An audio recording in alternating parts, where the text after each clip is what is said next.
Salut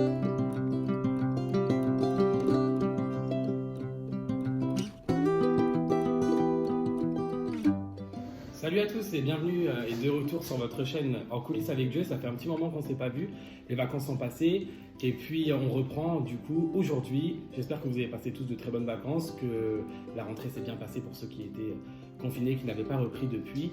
En tout cas, on repart de bon pied et on va repartir sur nos investigations sur les prophéties d'Ésaïe. Nous avions vu il y a quelques mois l'identité du Messie. Nous avions dit que c'était Jésus, qu'il était aussi le Fils de Dieu, qu'il était Dieu lui-même, puisqu'il existe depuis le commencement et on avait vu les versets qui correspondent. On avait vu qu'il était né d'une vierge et qu'il était venu pour apporter la lumière aux nations. Et aujourd'hui, on va venir répondre à la prophétie d'Ésaïe qui dit qu'il est venu apporter le salut. Donc on va essayer de comprendre ce qu'est le salut. On va lire un verset qui va nous confirmer que Jésus, ce Messie, est bien le salut. Alors pour commencer, le salut, c'est pas salut, ça va. Non, ça c'est une traduction française qui a été un petit peu rabaissée, je vais dire, parce que le salut, ça veut dire tout simplement qu'on peut accéder à la vie éternelle. Parce que vous le savez peut-être, d'autres le croient peut-être pas, mais le corps, lui, physique, il est temporaire.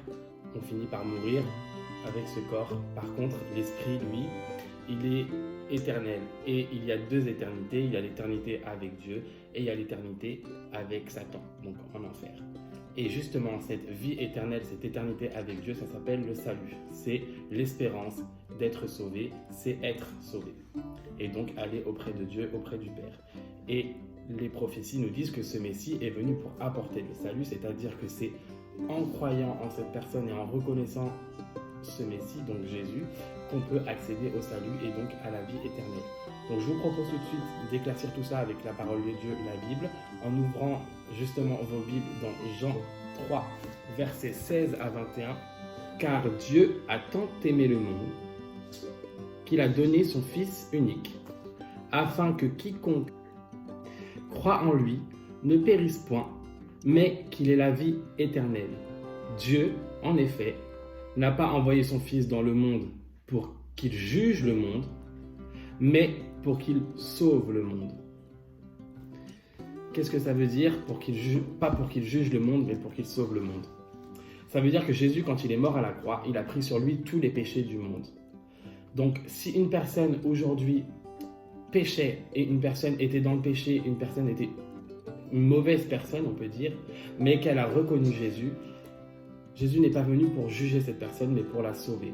Et quand on parle du monde, on parle de tous ceux qui ne connaissent pas encore Jésus. Donc, tant qu'on est en vie sur cette terre, on a encore la possibilité de chercher Jésus, de chercher le salut et de recevoir le salut en Jésus-Christ. Donc, c'est quand même une bonne nouvelle. Et c'est ce Messie qui nous le dit. Donc, ce verset, il y en a d'autres, mais on va rester sur ce verset aujourd'hui. On va reprendre sur des courtes vidéos parce qu'on reprend un peu le processus et je ne veux pas faire une vidéo trop longue, je ne veux pas trop vous en mettre plein la tête.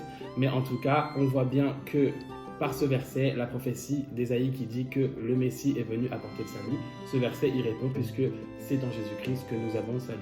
Et il y aura d'autres versets qui disent aussi que, ou en tout cas c'est Jésus qui dit de sa bouche que personne ne peut aller auprès du Père si ce n'est par Jésus lui-même. Et c'est un verset qui vient confirmer encore que le salut, donc la vie éternelle auprès du Père, c'est en Jésus-Christ, qui est le Messie. J'espère que ça aura été assez clair pour vous tous et je vous souhaite une très très bonne journée et je vous dis à très vite pour une prochaine vidéo. Merci à tous pour votre retour et votre fidélité. Salut!